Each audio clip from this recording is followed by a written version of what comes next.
Welcome everyone.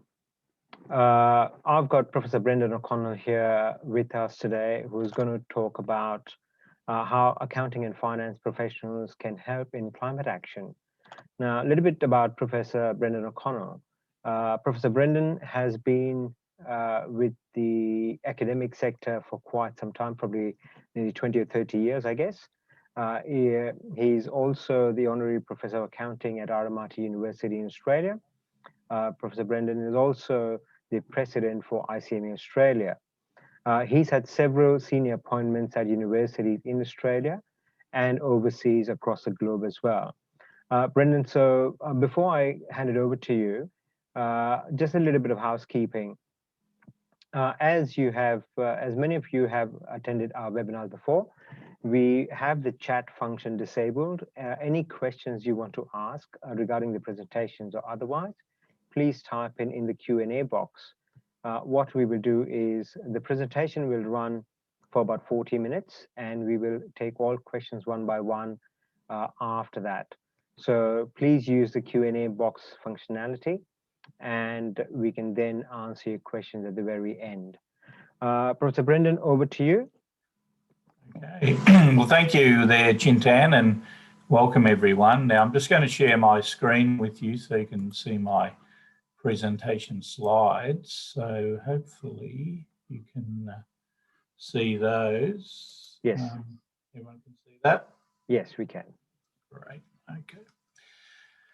Okay, so I'm doing this on behalf of CMA Australia as the global president. And the topic for today is how accounting and finance professionals can help with climate action. So it's quite a proactive kind of topic, I guess, and very topical, I hope you would agree. So we've got a fair bit to cover today, and here we've got the presentation structure for you to have a look at. So we'll talk a bit about an expanded role, if you like, of accounting and finance professionals. We'll also talk about environmental management accounting. So this is management accounting as it's applied to an environmental context.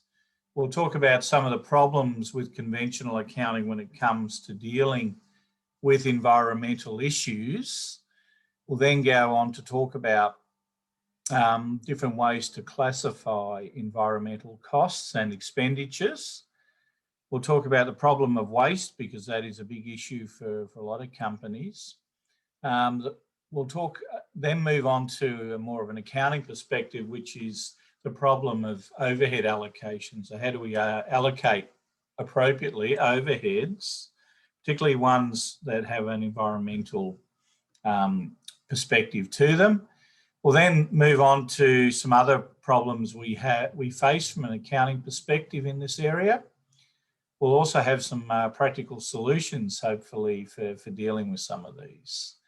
We'll then move on to techniques for environmental management accounting, a number of different techniques we can use to help us in better capturing and assessing environmental issues.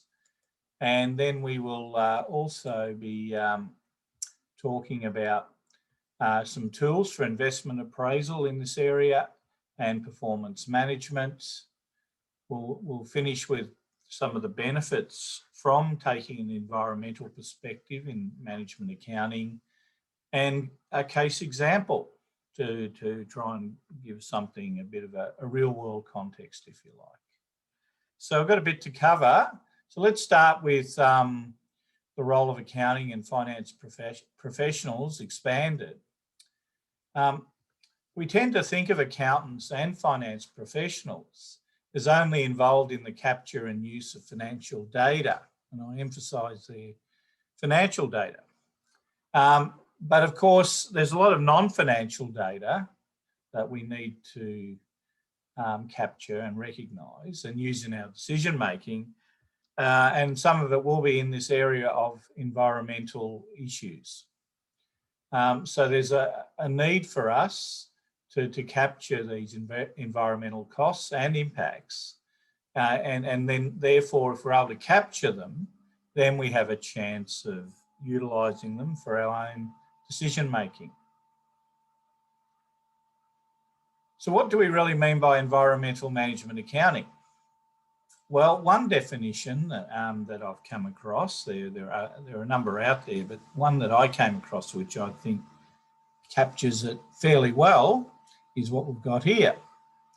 The management of environmental and economic performance via the management accounting systems and practices that focus on both physical information on the flow of energy, water, materials and waste, because these are key aspects of our environmental impact, as well as monetary information on the related costs, earnings and savings. So you've got essentially physical information as well as monetary information that relates to the environment.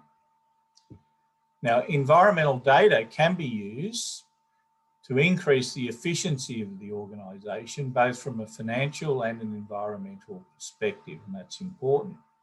But we need to recognise that to assess costs correctly, it is important to collect both financial and non-financial data on all of these and to consider what are our cost drivers as well, things like materials use, personnel hours and other cost drivers. One of the first steps required when trying to implement an environmental management accounting system is to define which environmental costs should be accounted for and therefore managed. Environmental costs can be categorised into different areas, and you can see I've got a list here of 4 main areas of costs. So the first one there is prevention costs. So these are costs associated with preventing adverse impacts on the environment. So this could be things like the cost of ensuring we have a proper emissions control in our machinery, and that could be quite expensive, but it will prevent adverse impacts on the environment. The second group are appraisal costs, which are costs associated with assessing compliance with policies related to environmental performance. So this might be the wages that we pay a consultant to assess our compliance with policies. The third one is the internal failure costs. These are those costs associated with eliminating environmental impacts caused by the organisation. Okay, so these would be costs built around eliminating those our impacts. So it might be things like restoring land that we've contaminated because of perhaps what we produce, things like that. And then the last one there is external failure costs associated with environmental damage caused outside the organisation. So this could be, for example, if you had an oil spill and you're an oil company, then the cost of cleaning up the oil contamination that might have leaked out into the ocean. And of course, we've had some famous cases of that over the years. Now, the costs to be accounted for are often restricted to those currently recognised by an organisation pursuant to conventional accounting practices. Okay, so if we think about the accounting world that we've all grown up with, we have certain ways that we define expenses, define assets, etc. And often they're quite restrictive in terms of what they recognise and what they don't. And as we'll see, this kind of creates a dilemma for the accountant, particularly the accountant that wants to properly capture environmental impacts. So part of this is that we need to extend this to include what we call externalities. And probably the most famous kind of externality, it's not the only one, but the most famous would be pollution. So what we mean by an externality is where we create some adverse impact on the environment, but the cost of it is not borne by our company, but rather it's borne by the wider society. So if you think about pollution, a company might own a factory that creates pollution. The result is the entire society that lives around that factory bears the cost of that pollution. So that's what we call an externality. Now, externalities traditionally are not captured in the expenses of companies, and because they're not captured in that, often they're ignored, and yet we know they have a real impact. Another way we can think about looking at the different elements of environmental management accounting is as follows. The first is monetary environmental management accounting, and you'll see there that this focuses on environmental aspects of corporate activities expressed in monetary units. So some of these might be measures expressed in expenditure on things like cleaner production, costs of fines for breaking environmental laws, etc. So accountants traditionally can deal with these because they are a cost in dollar terms. So the cost of a cleanup or the cost of purchasing something that will result in cleaner production, the traditional accounting system will be able to capture that quite easily, and we should be able to make sure it's separately identified and report it to management. So monetary ones are generally not too bad. It's more the second here that become an issue, which is physical environmental management accounting. And this refers to a company's impact on the natural environment expressed in terms of physical units such as kilograms, cubic meters, or joules. For example, kilograms of material per customer served, joules of energy used per unit product. So trying to capture this data for the traditional accountant is something they're not used to doing, and yet it's very important. One that's created a lot of angst for companies in Australia, where I live, is that if you're a large emitter, a heavy emitter of carbon dioxide into the atmosphere, under rules that were brought in, under legislation that was brought in around 10 years ago, you now have to report that to a government regulator. So that means you have to actually capture, using science, your emission levels and then report them to the government regulator. So that's an example of where new regulations have resulted in a new need for capture of environmental data. And so large emitters have had to do this at great cost. But it's seen as important because unless we capture that data, we have no means of doing anything realistic in terms of improving our or reducing, I should say, our emissions of carbon dioxide. Now, a key difference between the two of these, the monetary and the physical, is the type of measurement used and the information resulting, namely financial and non-financial measures and information respectively. The monetary one seems to be about the impact about the environment on the firm's financial performance, whereas the physical is about direct effects on the environment itself. So, for example, emission levels of carbon dioxide. Now, proper environmental management accounting endeavours to capture both of these forms. Okay, so if we've got a good environmental management system within the organisation, we should be trying to capture both of these, not just the costs, but also the physical side of things as well. So that gets us on to considering how this plays with conventional accounting.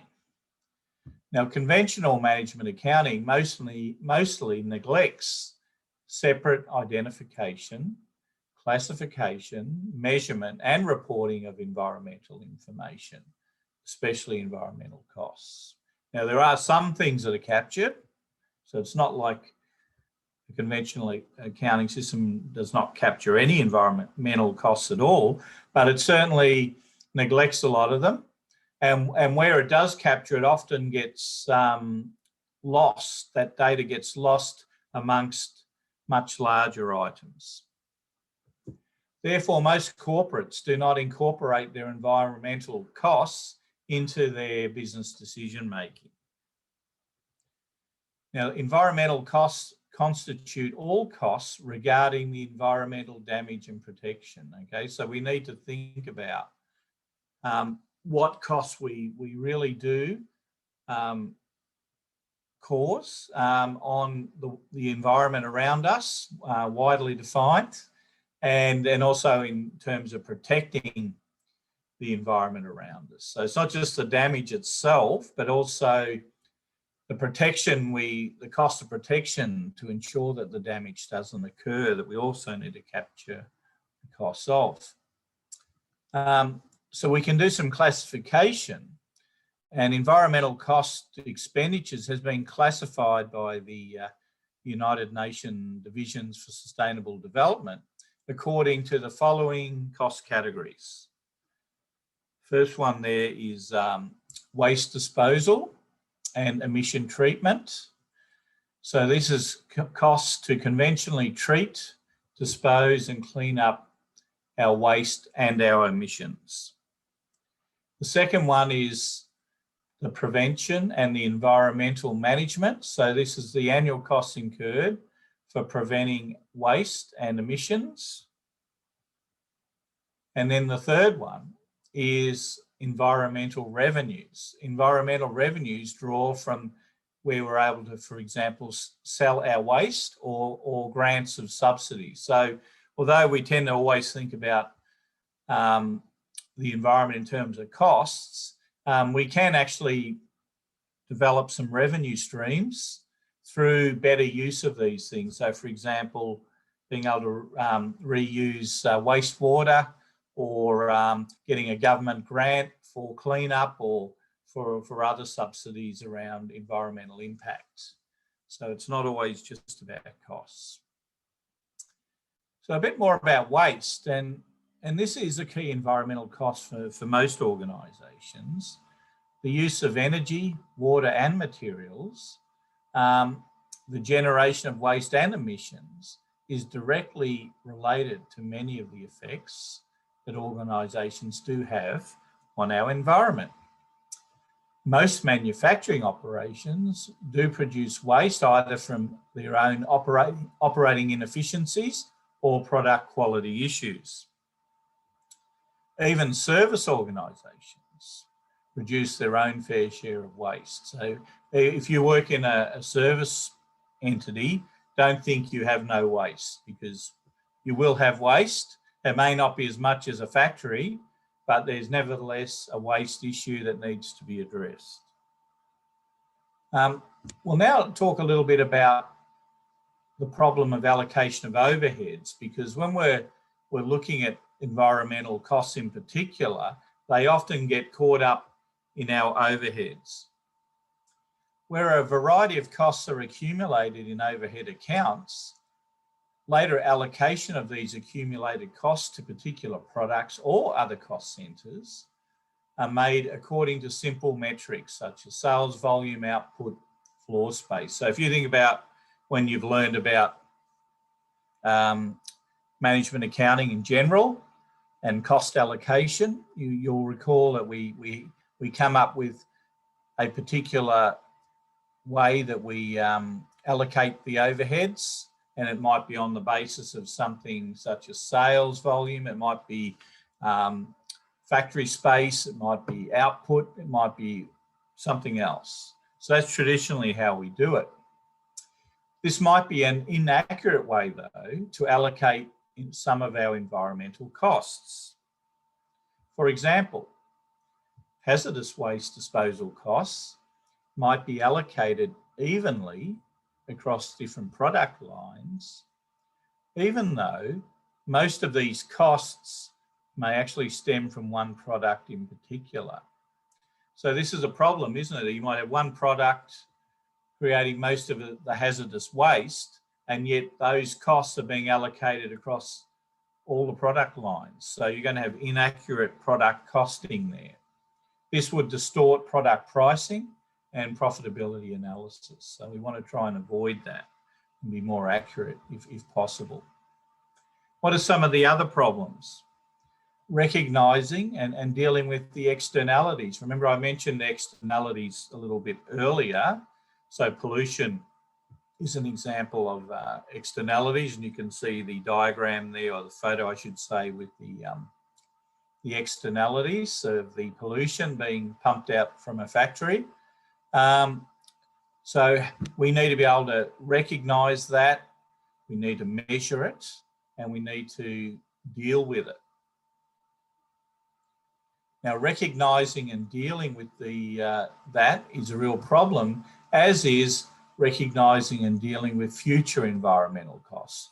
For example, lost customers and sales due to a poor reputation in environmental management. So we've had a lot of cases of this where a scandal occurs and around the environment, and then the company suffers lost customers, lost sales. An example that comes to mind that you may have heard of was with the big German auto manufacturer Volkswagen, that a few years ago had a scandal around emissions from its vehicles, and it had a lot of adverse publicity because of that, and it lost customers and it also lost sales. Another problem we face is measuring the dollar value of many costs related to the environment. So, for example, how do we place a dollar value on pollution?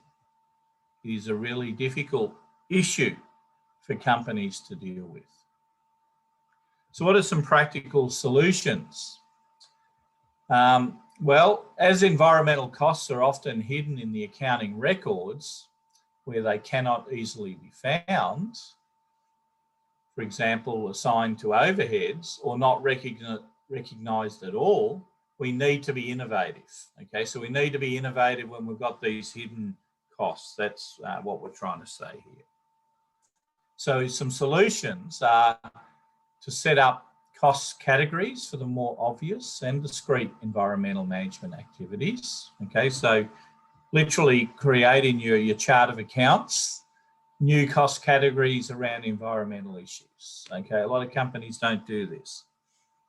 Less obvious costs to be more clearly labelled as environmental so they can be traced more easily. So you can produce reports that specifically focus on these environmental costs. Another solution is to consider what externalities the organisation creates, for example, pollution, and look at ways to capture their true costs.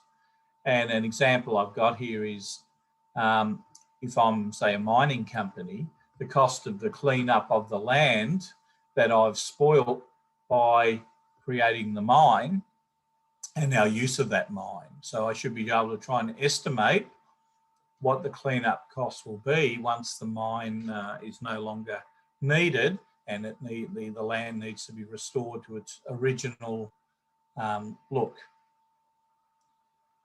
Now, you'll be pleased to know that there are a number of techniques for environmental management accounting that we can use. And the first one here is what we call the life cycle assessment. Now, life cycle assessment, LCA,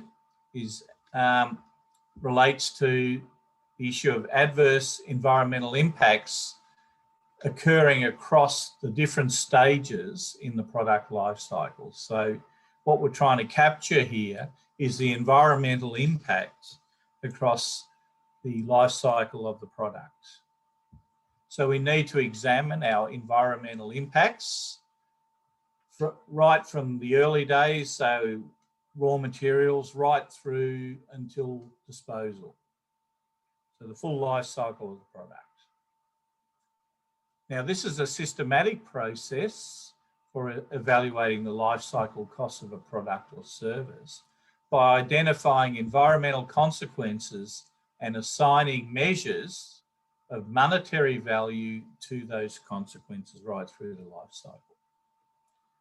It includes identifying and quantifying energy and materials used and waste as well that might be released to the environment to assess their environmental impact and evaluating opportunities for improvement.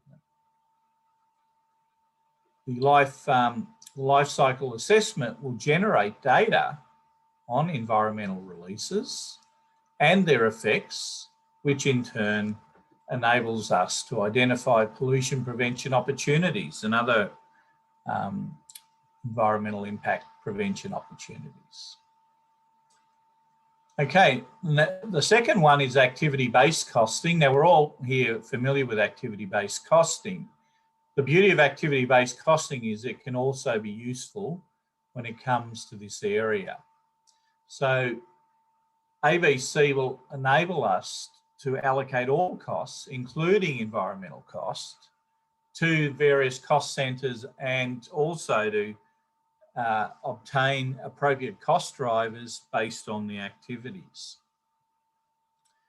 The main allocations to be considered include the volume of emissions or waste, the toxicity of emission and waste treated, the volume of the emissions treated, and relative costs for treating the different kind of emissions. Now, we can also link our activity-based costing to the previous technique built around life cycle.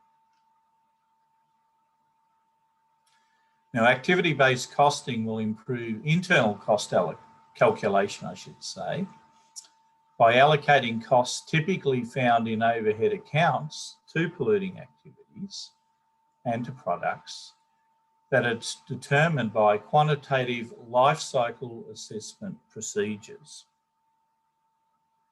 Activity-based costing also uncovers environment-related costs such as energy, water disposal, commonly recognised in our systems as overheads. And we're trying to uncover those. These costs are more likely to be hidden from managers' evaluation, particularly on cost reduction strategies. So we want to try and unhide them. Activity-based costing, hence, will create more accurate cost information, not only for better product pricing, but also for reducing the entire cost and supporting pollution prevention projects. Now, the third technique is called flow cost accounting. This refers to material and energy flow analysis. Material flow analysis is used to identify the material and energy flows moving through a value-creating system, such as a business, over a certain period. Flow cost accounting includes evaluation of cleaner production potential, preliminary estimate of waste generation costs, in-depth analysis of selected assessment focuses, for example, quantification of the volume and composition of various waste and energy streams, as well as understanding of the causes of these waste or energy streams and emissions. Flow cost accounting views a company as a material flow system, which is divided into various production steps and cost centres. This includes material flows along the value-added chain, from raw materials right through to the finished product. It also comprises all material losses along the logistic chain, such as rejects, scraps, chipping, expired items, or damaged products. So you can see there's a lot of different aspects that we can capture. Okay, now let's have a look at investment appraisal and performance management as it relates to environmental management accounting. When we look at total cost assessment, this is very similar to the one we spoke about earlier, which was the life cycle assessment. So total cost assessment adds environmental cost into the capital budgeting analysis. So when we do our traditional capital budgeting, where we capture all the costs and the revenues across the life of the project that we're projecting, we can also add in environmental costs. So for example, at the end of the capital budgeting, the last cash outflow might be the cost of returning our land back to its original condition. It's a long-term, comprehensive financial analysis of the full range of costs and savings of an investment experienced by the organisation making that investment. Now, this total cost assessment is beneficial in assessing an investment project and conducting our budgeting analysis, and it identifies economic cost and areas of cost savings that go from things like pollution prevention in traditional costing analysis. Now, another tool we can use, which you might be interested in, is the balanced scorecard. So we can come up with the environmental balanced scorecard, or sustainability balanced scorecard as it's sometimes called. So all we're doing here is taking the traditional balanced scorecard and we're adding in environmental perspectives to it. It can act as a comprehensive performance management tool within our organisation.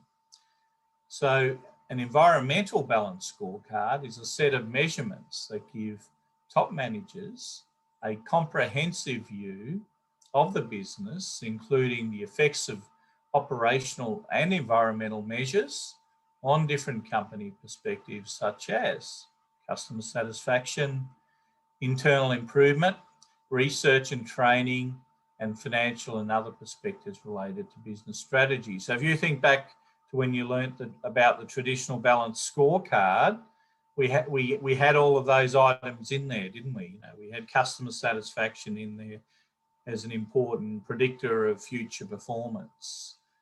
Internal improvements of the company was in there.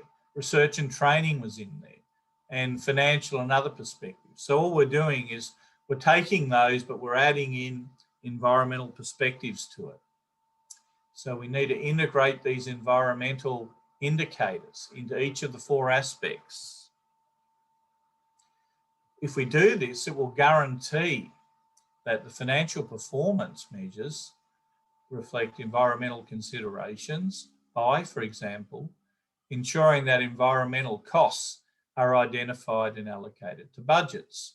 So if we go back to our balanced scorecard, and let's just pick one of these out. So let's focus on customer satisfaction. Well, we know that one way we can upset customers is if we have, we're a company that is not seen as being good for the environment.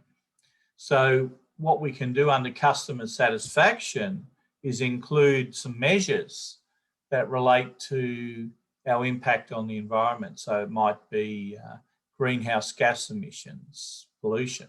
So what we could do there would be we could set some goals and targets around reductions in our own greenhouse gas emissions. So that means we'll need to capture regularly our greenhouse gas emissions, and then we'll need to try and come up with ways to reduce those over time. So if we go through and do this, if we really do have a proper environmental management accounting system, what benefits are going to flow to the organisation?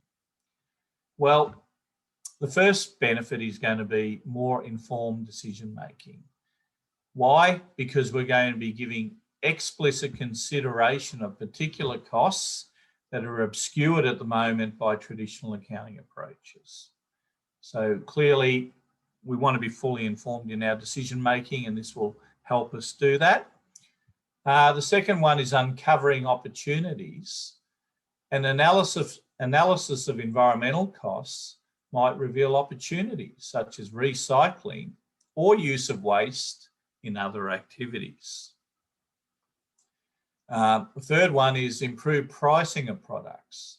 We need to enable more informed pricing of our products. Does our price reflect all of the costs? Often the answer to that is no. A lot of these environmental costs are not captured in the pricing, and so this would enable us to do that better. It would also assist us with internal and external reporting. These days, most companies, particularly bigger companies, produce sustainability reports. So the data that we capture in our environmental management accounting system can also be used in our sustainability reports.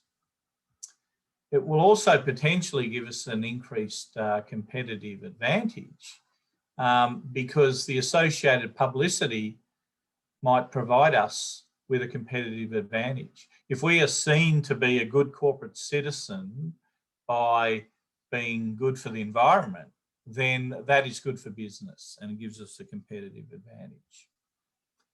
And tied up with that is an improved reputation. Efforts to reduce environmental costs and related impacts will have positive reputation implications. And another one that we should not underestimate these days is staff retention and attraction.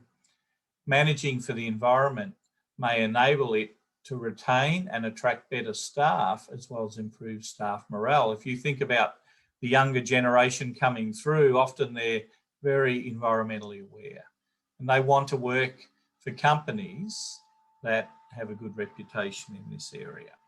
So it's very important that they do that. And then the last one there is generation of societal benefits.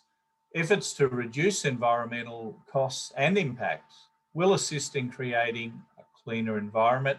So we are seen as undertaking and successfully meeting as an organisation our social contract.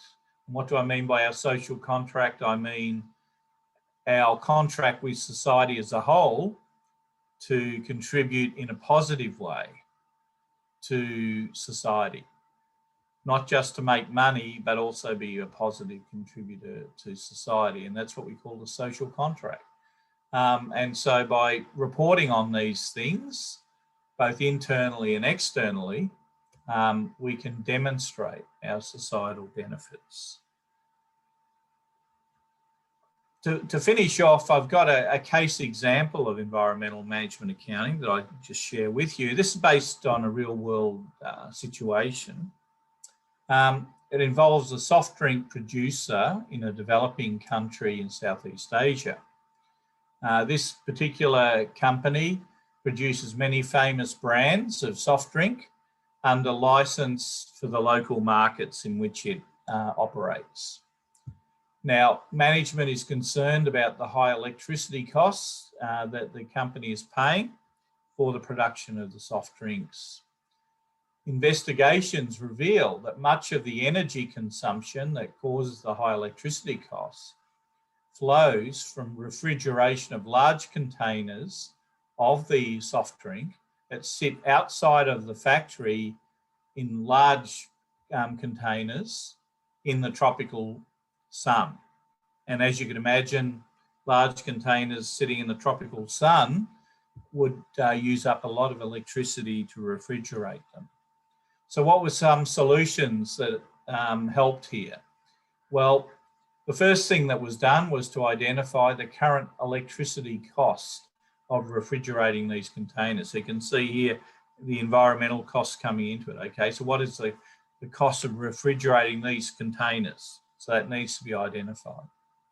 Then we need to estimate costs flowing from actions that we're going to take that will hopefully reduce the energy consumption. And in this case, there was a couple of things that were done. The first was to construct a large roof to cover the containers and therefore shield them from the worst of the daytime heat. So the cost of that construction need to be captured in the accounting system and categorised appropriately.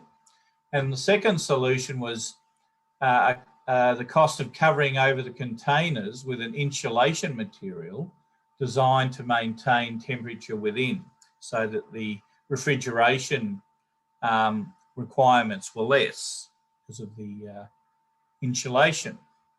So once we've identified the costs of those two innovations, if you like, we then identify the cost of refrigerating the containers post these actions. Okay, so we're doing a pre and post comparison here. Okay, what was the electricity cost before we took the action, did the two things, and what is the electricity cost after the action?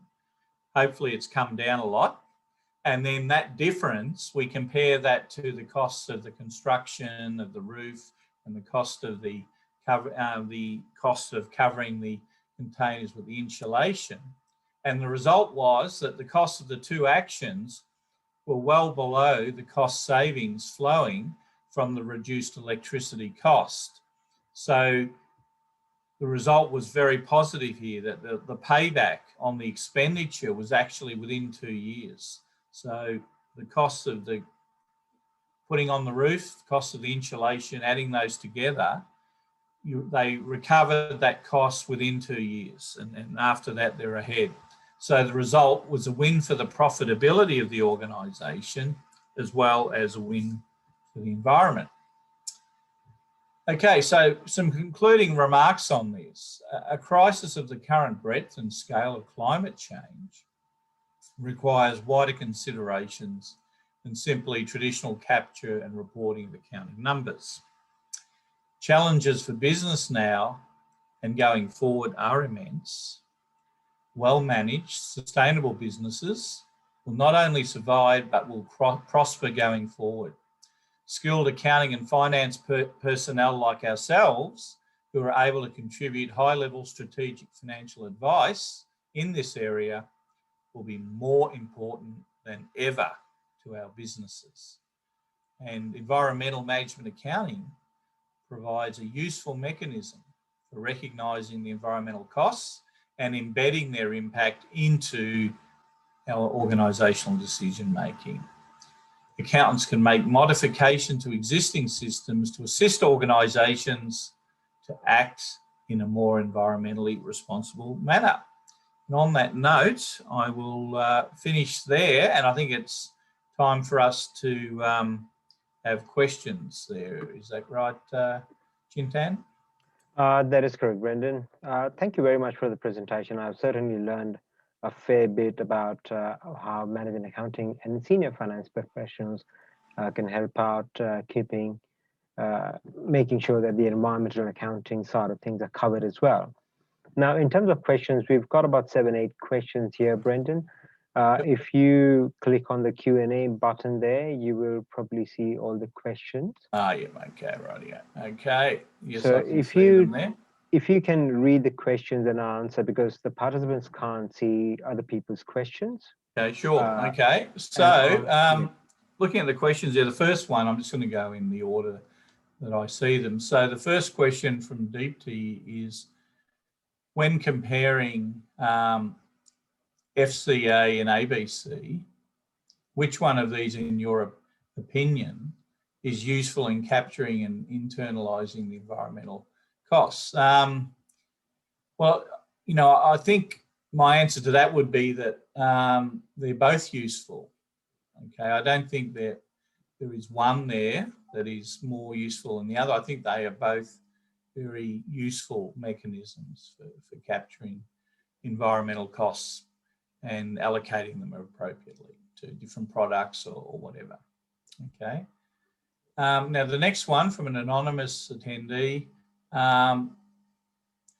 is implementing EMA, environmental management accounting, is going to be a cost to the company, thus negatively impacting our bottom line. It is not easier to just pay an environmental tax such as a carbon tax, okay? Well, I would hope we would think a bit broader than that. You know, I think the reality is that carbon taxes are not in place in many countries, so we don't even have that disincentive. But even if we did, I think all organisations should try and focus on how they can reduce their emissions and other environmental impacts. I think that's critical. The other thing I'd add to that is you've implied that environmental management accounting, if we do it, is going to negatively impact our bottom line. But you know, as I showed with that example with the soft drink producer, it can actually be a win-win situation. You can actually reduce your carbon footprint, I should say, your carbon footprint by reducing the electricity costs, but you will also benefit from that by having a better profit because you've reduced your electricity bill. So it's not always negative. People like to look at these things always in a negative sense. And I remember listening to a presentation from a consultant one time who made the point that a lot of the projects he gets involved in always end up happening where the business case stacks up. So in other words, if the innovation results in improved profitability, then it goes ahead. If it doesn't, then it's probably not going to go ahead. So I think that's something to think about. I'll now move to the next one, which is from Noli. Reasons for not accounting internalisation of environmental costs can be purposely as a cost reduction strategy or pressure to maintain profit margins. So there are various trade-offs and tensions. Yeah, I would certainly agree there are tensions there. I think your role as a management accountant is to at least make management aware of the environmental costs. So try and capture them as best you can in your environmental management accounting. If management decide to ignore those, then that's their prerogative, but at least you've given the opportunity for them to be considered in decision making. And that's better than ignoring them altogether. So that's that one. And then the next one also from Noli is, if we evaluate and rank the main drivers of customer satisfaction, then environmental issues may not be highly ranked. Well, you know, I think most of the studies are showing that climate issues and climate change is a very big issue with people now, including your customers. So I'm not sure it's true to say it's not highly ranked. I'm not saying it's the most important thing they look at, but it's certainly one factor that they would look at. And just to add on that, I think, Brendan, yep. With the customer satisfaction, if the company is engaging in these kind of activities, it's important for them to educate the customer base that they are doing these things, which would certainly be in line with certain customer expectation, saying that, you know, the company is doing the right thing, even though it's not mandatory required in terms of standards and reporting, but it is doing the right thing for the environment, and that actually drives up customer satisfaction as well.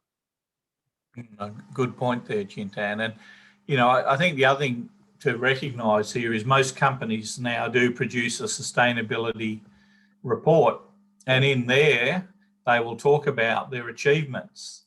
And part of this result, or part of these achievements, will result in a better reputation for the company, which should lead to happier customers and more customers.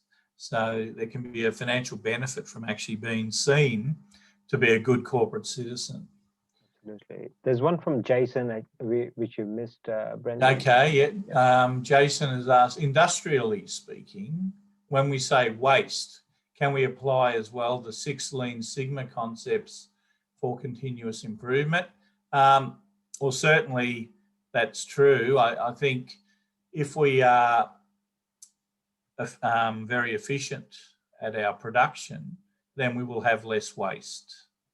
And so that will be environmentally positive for us. So definitely the 6 Lean Sigma concept is favourable when it comes to reducing the environmental footprint of a company through its waste. Okay, now we've also got one from Prof Janik here. Companies should do good for society without having to report on it. Reporting only tends to encourage greenwash and give consulting revenue to accountants rather than actually benefiting society. Any comment? Okay, yep. So this term greenwash that Prof Janik is talking about is where you only talk about the good things you've done, and you make yourself out as a company to look like you're wonderful for the environment, even if you're not. And so I think when you look at a sustainability report of a company, what you need to do is look at it with a critical lens. Okay, so what do I mean by that? Well, when you look at what they say about their environmental impacts, do they set hard targets? Do they then talk about whether they've achieved them? Do they provide evidence of their achievement? So, for example, let's say they have set a target of 10% reduction in greenhouse gas emissions over the last 12 months. Have they achieved that? Have they provided evidence that they achieved it? If so, have they used an auditor to verify that, yes, they did achieve that reduced emissions? And when they talk about more general environmental impacts, do they talk about the good and the bad? Or is it all just on the good? So these are the sort of critical lenses that you need to address when you're reading a sustainability report. Okay, so hopefully that answers Prof Janik's question there. Moving on to Calvin, who's asked how the climate reporting will shape the accounting standards such as IFRS gas gap in the future. Well, the answer to that, I think, is it will certainly have an increasing impact. Companies under the international standards do have to disclose certain types of environmental impacts if they are deemed to be significant and if they are deemed to be material to financial statement user perspectives. So there is already a requirement to disclose environmental impact. So, for example, if your company was being fined for a breach of environmental laws, that would need to be disclosed in the annual report. Okay, so some things are already being reported, but I think there'll be increasing requirements in this area going forward in terms of reporting. It's just reflecting the world we're in. And also, I think, Brendan, just to add on that, even if you don't look at IFRS and GAAP, even if you look at ASIC requirements and ASX stock exchange requirements, there are sustainability reporting requirements for listed companies, which are mandatory now in a lot of countries, not just Australia. And what we are going to see in the near future is just increasing amount of work to be developed on that front, where even if it's not integrated with IFRS and GAAP or the local accounting standards, there will be extra reporting standards that need to be met locally and internationally as well. So that will impact quite a lot of requirements in terms of what you report, how to report, and what reports you submit to different agencies as well. I agree. And like if you look at Australia as an example, I mentioned earlier that we've got this act that was passed through our parliament 10 years ago requiring heavy emitters to report their greenhouse gas emissions. So that's just one example of where something that used to be never captured or voluntarily captured now is required under the law. And countries around the world are more and more moving towards this this kind of mandated side of things. So, it's going to be more rather than less, Yeah. I think, going forward. Now, I've got a couple of other ones here. Agnes has asked, the idea of EMA is amazing and has a lot of benefits. If big companies have started to implement this in sustainability areas, how about smaller size companies? What do you think can encourage and incentivise them to also contribute to the environment? That's a good question there, Agnes. I think all companies, whether they're small or large, need to think more carefully about their environmental impact, because we're all in it together, aren't we? And a lot of small companies, when you put them together, could have quite a large environmental impact. So we need to think big when it comes to this. And you also need to recognise that a lot of things you could do at the company level, even if you're a small company, might actually improve your bottom line.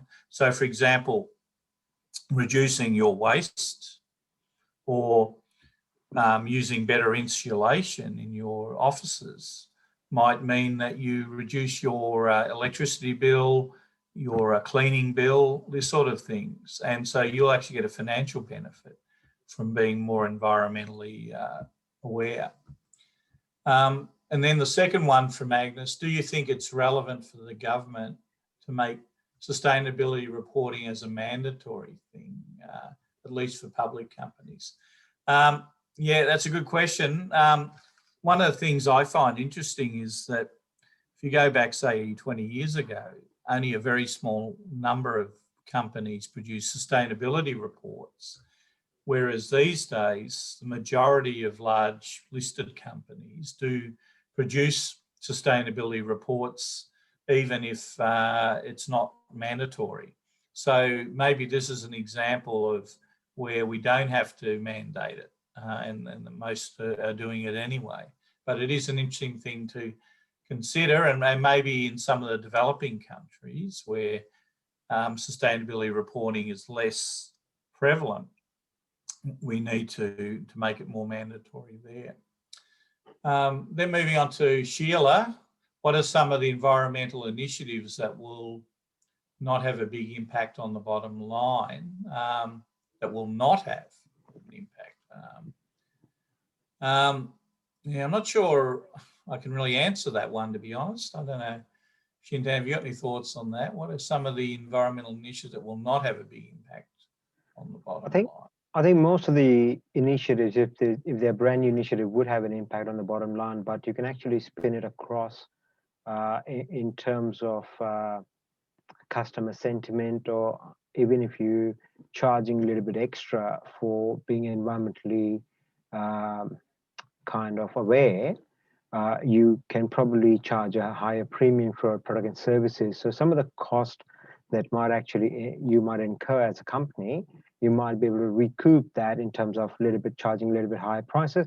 And I think a lot of customers are quite happy. Like we've seen like companies like airlines doing carbon offsets, and you pay $2 or $5 on your ticketing price, so that is carbon neutral, things of that sort. So companies are doing the right thing, and customers are quite aware in this stage where they're quite happy to chip in a little bit extra for encouraging companies to do the right thing as well. So of course, the impact to the bottom line will be there, but I think they could be easily recouped in terms of extra premium products or the premium activities that you do as well. That's a good answer. Now we're nearly out of time, but I note a couple of interesting questions there. Prof Janik has said, if IFRSs cannot capture a company's own intangible assets, it has no hope in addressing environmental costs. Integrated reporting is getting there, but is highly complicated in evaluating the 6 capitals. Management accountants should forget about IFRSs. Now, I know Prof Janik is a great critic of IFRSs, and I would agree with the broad sentiment of that. But there is no doubt that there is more pressure to try and make companies report more on the environmental impact. So I do think over time that we'll get more robust in this area, but I certainly think at the moment IFRSs are limited in their capture of this. I'd certainly agree with that. And then Chris has said, what is the impact of President Biden on climate change reporting requirements? I think it's a bit early to tell. What I would say is he is much more interested in climate change than his predecessor. So I suspect, you know, he may have some indirect impact there, but don't forget, you know, climate change reporting requirements, particularly from an accounting perspective, are not really driven by the federal government, but he could certainly have an impact in terms of regulations and reporting requirements relating to regulations there. Brendan, running out of time, we'll take the last one. Yep. Okay. Yep. Well, the last one I'll look at there is theoretical. Is there any framework or specific guidelines? In my slides, I've got some references at the end. Are you going to make those slides available to people, Chintan? Or? Yes, we are recording this webinar. So once we edit the webinar recording, because I know send a link if I to just everyone. go, just bear with me for a second, I'll just share with you my slides and I'll just put up, because I don't think I put up the last slide. If I just put that up, and anyone who's interested in these readings can probably take a quick photo of the particular readings there. So I'm just sharing that now. Can people see that? Yes, we can. If you take a quick photo of those 3 readings, if you had a look at those, I could guarantee you'll have a lot better feel for some of the different techniques that management accountants can use. So that's about it from me. Chintan, anything else that we should be doing? No, just thank you, Brendan, very much for your time. It's a very interesting topic, and especially going forward, nearly from 2 years from now, we will see an increased amount of pressure on companies to not only report, but also to do the right thing. So really insightful presentation, Brendan. Thank you very much for that. For participants, we've had a record number of registrations, about 150 odd, from about 20 odd countries, so which is really nice to see. People come from different walks of life as well. As I said before, we are recording this webinar and we will make it available to the registered people probably in the next 2 or 3 days. Brendan, thank you very much again, and lovely to speak to you again. Okay, thanks everybody, and have a good rest of the day. Bye for now. Bye. Bye.